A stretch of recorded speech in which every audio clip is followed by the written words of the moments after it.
Pagpapalalim at rechanneling ng mga ilog sa Oriental Mindoro, nakikitang solusyon ng lokal na pamahalaan sa baha. Para sa detalye, makakasama natin live si Denise Abante. Denise?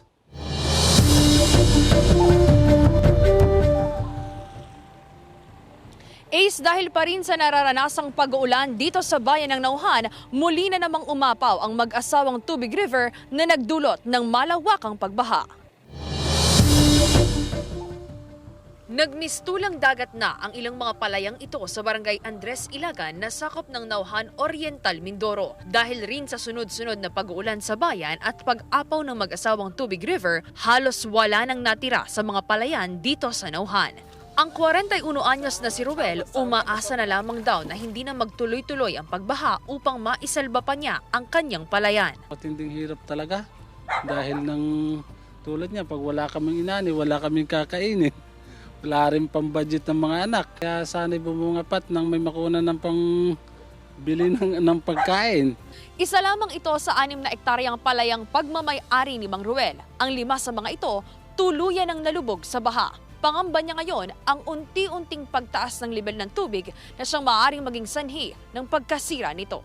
Sa isinagawang pagpupulong ng Nauhan LGU kasama ang Office of the Civil Defense Mimaropa kahapon, nasa 95,722,805 ang naging danyo sa agrikultura at 140,641,500 ang sa infrastruktura.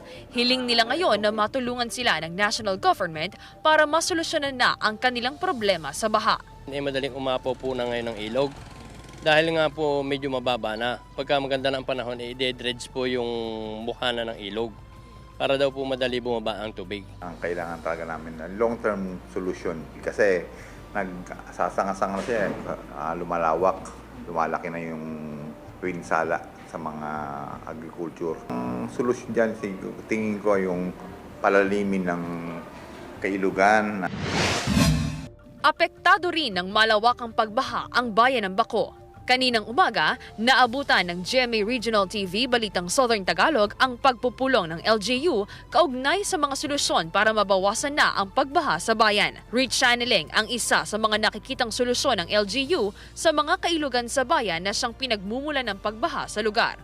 Humihingi na rin sila ng tulong mula sa national government.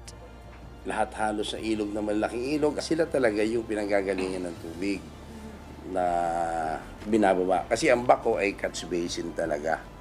Lahat ng tubig na galing doon sa taas ng bundok na yan, dito halos naiipon sa bahay ng Baco. Sa naging initial assessment ng lokal na pamahalaan ng Baco, nasa 15 to 20 million pesos ang naging danyos sa kanilang agrikultura, habang nasa 55 million pesos naman sa infrastruktura. Kung mapapalalim yung kailugan, marire-channel, matutuwid yung mga ilog. Kung siya maayos at matutuwid siya, pwede pa rin siyang maging irrigation, pwede siyang makatulong sa mga farmers. So, double purpose siya. Yung agriculture sector talaga ng Oriental Mindoro ang nasalanta nitong nagdaang pagbaha. Tapos itong area ng Nauhan, Calapan, Victoria at Baco, ito kasi yung rice granary at mga rice producing municipality ng Oriental Mindoro. Samantala, isang 7 taong gulang na bata ang naitalang nalunod sa kasagsagan ng malakas na pag-ulan at pagbaha sa bayan. Yung responder po natin, sila yung lumusong. Tapos more or less 10 minutes na search and rescue operation, nakita yung bata. Tuboy sa tabi lang ng kalsada na kasing hanggang dibdib na tubig. So after doon, in-applyan nila ng CPR all the way hanggang sa makarating ng OMPH. Pero dineclared na din po na patay yung bata. Sa ngayon, hinihintay na lamang ng lokal na pamahalaan ang pagganda ng panahon para masimulan na ang mga rechanneling at paghuhukay ng mga ilog. Balik sa iyo, Ace. Maraming salamat, Denise Abante.